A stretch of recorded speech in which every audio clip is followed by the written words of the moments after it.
95 speed news కి స్వాగతం. తెలంగాణలో జపానీస్ మ్యానుఫ్యాక్చరింగ్ సంస్థ భారీ పెట్టుబడులు పెట్టేందుకు ముందుకు వచ్చింది. హైదరాబాద్ లోని చందనవిల్లులో డైఫిక్ ఇండియా మ్యానుఫ్యాక్చరింగ్ యూనిట్ ను ఏర్పాటు చేయనుంది. సరూర్ నగర్ స్టేడియంలో నిర్వహిస్తున్న పోలీస్ రిక్రూట్మెంట్ ఫిజికల్ ఎఫిషియన్సీ టెస్టులను రాచకొండ సిపి మహేష్ భగవత్ పరిశీలించారు. ఏర్పాట్లను పరిశీలించిన సిపి అభ్యర్థులకు ఎలాంటి ఇబ్బందులు కలగకుండా కార్యక్రమాలను నిర్వహించాలని అన్నారు. వరంగల్ జిల్లా నెక్కొండ మండలం నాజీతండాలో 40 రోజుల శిశువు విక్రయ వ్యవహారంపై పోలీస్, అంగన్వాడీ, చైల్డ్ లైన్ అధికారులు, రైతు భానోత్ భీమన్న, చిన్ని దంపతులను, తండావాసులను విచారించారు. రంగారెడ్డి జిల్లా షాద్నగర్ నియోజకవర్గం చౌదరిగూడ మండలం పెద్ద ఎల్కిచెర్ల ప్రైమరీ స్కూల్లో 2వ తరగతి చదువుతున్న అక్షిత అనే విద్యార్థిని పాము కాటుకు గురైంది. మాజీ ఎమ్మెల్యే గడ్డం రుద్రమదేవి అనారోగ్యంతో మృతి చెందారు. 1983లో నల్గొండ అసెంబ్లీ సెగ్మెంట్ లో ఎన్టీ రామారావు రాజీనామా అనంతరం ఆ స్థానం నుంచి పోటీ చేసి విజయం సాధించిన రుద్రమదేవి అతి చిన్న వయసులోనే ఎమ్మెల్యేగా విజయం సాధించారు. రంగారెడ్డి జిల్లా రాజేంద్రనగర్ నియోజకవర్గం బండ్లగూడ జాగీర్ మున్సిపల్ కార్పొరేషన్ హైదర్ షాకోట్ గ్రామంలో జిల్లా ఉన్నత పరిషత్ పాఠశాలలో క్షుద్ర పూజలు కలకలం రేపింది.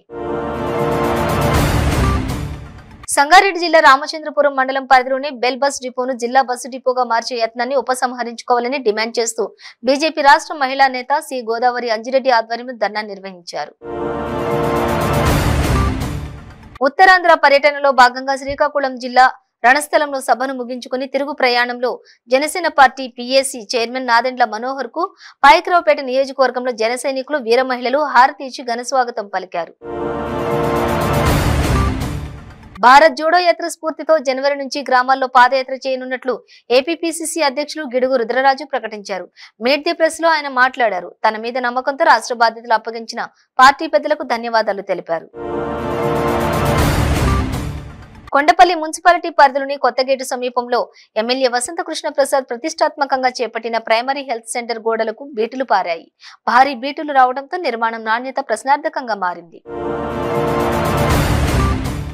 మాండూస్ తుఫాన్ ప్రభావంతో నష్టపోయిన స్థానిక జైభీం నగర్ బాధితులకు తిరుపతి ఎమ్మెల్యే భూమన కరుణాకర్ రెడ్డి ఆధ్వర్యంలో ఆర్థిక సహాయం అందజేయడం జరిగింది. ఫలక్నామా పోలీస్ స్టేషన్ పరిధిలో సయీఫ్ అనే వ్యక్తిపై కొందరు గుర్తు తెలియని దుండగులు కత్తితో దాడికి పాల్పడ్డారు. బాధితుడికి తీవ్ర గాయాలు కావడంతో ఆసుపత్రికి తరలించి చికిత్స అందిస్తున్నారు. ధర్మం గురించి మాట్లాడే బండి సంజయ్ కేంద్ర ప్రభుత్వం ఆలయాలకు ఎన్ని నిధులు ఇచ్చారో చెప్పాలని జగిత్యాల ఎమ్మెల్యే డాక్టర్ సంజయ్ కుమార్ అన్నారు.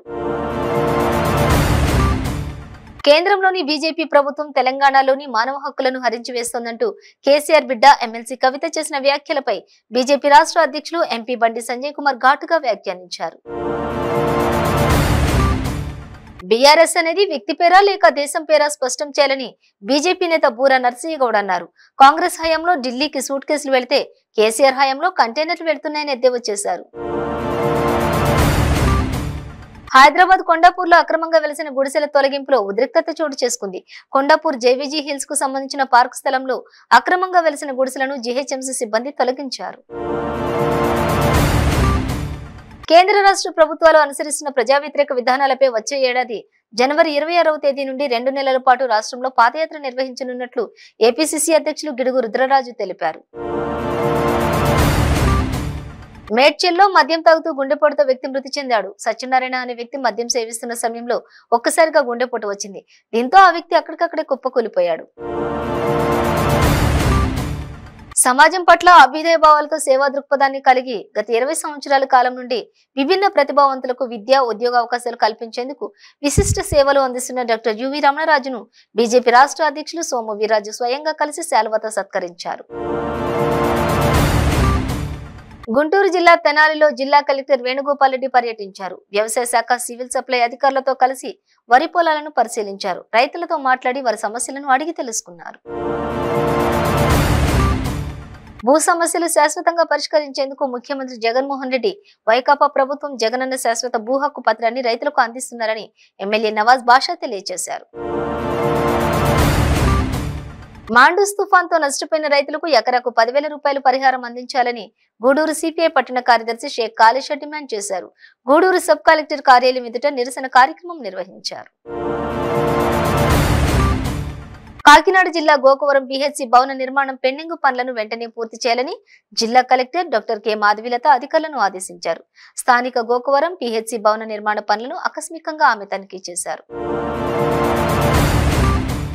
జగిత్యాల జిల్లా కోరుట్ల పట్టణంలోని శ్రీ సత్య అభయాంజనేయ స్వామి ఆలయంలో అయ్యప్ప స్వామి పడిపూజ మహోత్సవం అంగరంగ వైభవంగా జరిగింది.